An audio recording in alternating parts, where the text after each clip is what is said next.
It's How a do bad the moment. other Southeast Asian countries where Buddhism flourishes, how are they reacting to that, to the next Dalai Lama, the process of reincarnation? What do the Tibetans expect from them, and what are they planning to do? Yeah, all the Buddhist countries should be aware, should be alert on this. As I said, imams are selected by Chinese government, the bishops and cardinals. Now with Tibetan lamas, right?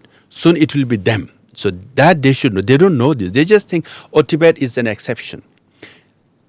It's true. From 1970s all the way till 1990s, even in India, they just thought, okay, Tibet is an exception. Otherwise, we can deal with China. We can be friends with China. We were very naive. All the Southeast Asian around the world, now after Tibet and Xinjiang, Inner Mongolia, Hong Kong, now with all the neighboring countries, their interference, they say it's not an exception. We are the rule to begin with. That's why we say what happened to us will happen to you. So that's why you should know about Tibet, right? So Southeast Asian countries are slowly, learning about this. They say, oh, China is not just business. They're interfering in our politics, right? They favor which party to be in control or which dictator to be in control. And then they favor which, Buddhist priests, visit China and not visit China, including Sri Lanka, all these neighboring countries. So they select, they say you can't. Now, if you want to go to China, you can't criticize Chinese government. In fact, you have to praise them.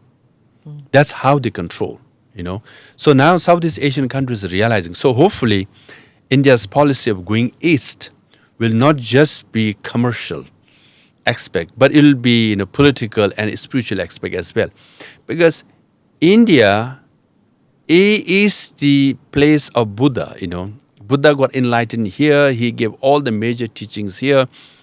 Buddhist diplomacy is a low-hanging fruit for India. Which country can claim in the world about Buddhism? It's India. And it's being neglected for far too long. The oldest Buddhist organization in the world, World Buddhist Congress, established like 40 years ago, is controlled by Chinese government. And every second year, top Buddhist leaders from Southeast Asia, around the world, visit China, and they are shown red carpet and Chinese cuisine, and all of them sing praises of the Chinese government. Yeah, you can Google it. That's so bizarre. Yes. They say China is the biggest supporter of Buddhism.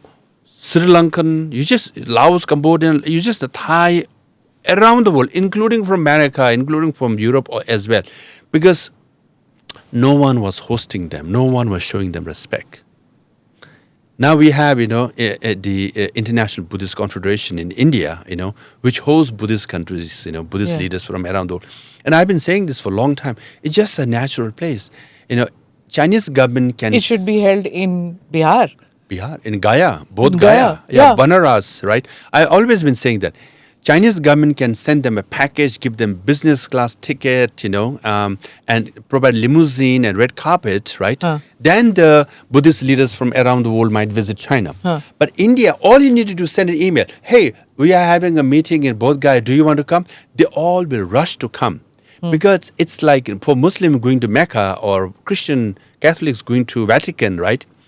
Buddhists coming to, Bodh Gaya, it's their once in a lifetime opportunity. There are a few things that one is hearing about the Buddhist circuit, and there are these festivals which are held where we have people coming in from Thailand, Indonesia, and the other countries where Buddhism is practiced, Laos, Cambodia, which you talked about, and Sri Lanka. But it's not to the level that what China does, is what you're saying. Yes, now IBC, International, based in Delhi, headed by very capable Mr. Haldar and others. The team is very good. In the last 6-7 years, it has picked up. And then, yes, Buddhist circuit, Prime Minister Modi ji also visited Bodh Gaya. And then we have annual Buddha Jayanti is being celebrated with participation of Buddhists, the Indian cabinet ministers like Kiran Rijiju ji, So in Sikkim and Arunachal and other places also, our friend Pema Khandu and everybody is trying to do.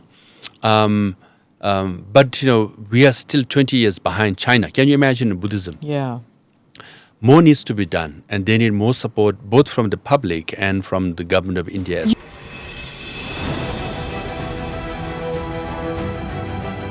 Namaste, Jai Hind. You're watching ANI podcast with Smita Prakash.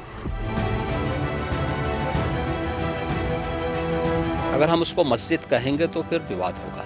The issue is टूटा है क्या भारत? 400 पार का मतलब ये है कि संविधान खतरे में है। क्या हम लोग ये निर्देश देते हैं कि फला को गिरफ्तार करके जेल डाल दें? वही तो कह रहे हैं सब। ये बेबुनियाद निराधार आरोप। सच्चा सुनना चाहो देखो स्मिता प्रकाश ANI, it does not lie.